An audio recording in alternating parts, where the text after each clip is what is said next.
Hi, I'm Patty Kruszewski, and I'm here not just because my daughter Lanie was killed by a distracted driver, but also because my two surviving daughters drive these roads and I drive these roads, and I see daily how many of the drivers around me are distracted.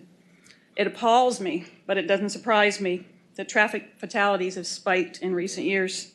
In Virginia, despite safer roads and high-tech cars, more people than ever are dying. That's because we have in Virginia an epidemic of distracted drivers and a lack of enforceable laws to fight it. I just returned from a trip to New York State to visit relatives where I spent weeks observing New York drivers. I saw one driver on the phone in all that time. Here I see dozens of distracted drivers a day. The difference is that New York, like many other states, has strong enforceable laws against distracted driving. Now, I love Virginia. I'm very proud to be a native, even if I had nothing to do with it. But I can't help feeling embarrassed, not to mention scared, when I leave places like New York and Maryland and DC and drive over the line into Virginia. It's as if I've driven from sanity to insanity.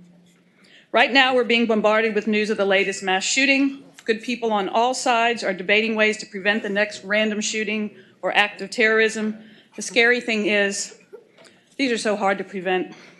We can debate law enforcement and gun policy and mental health issues, but it's impossible to predict when the next shooter or where the next shooter will open fire or the next terrorist will set off a bomb.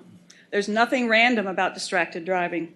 We have great power to prevent this slaughter of innocence.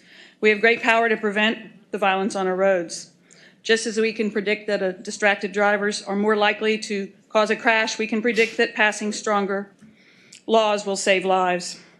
It's said that 93% of car crashes are preventable, and a big chunk of these preventable crashes involve distracted drivers.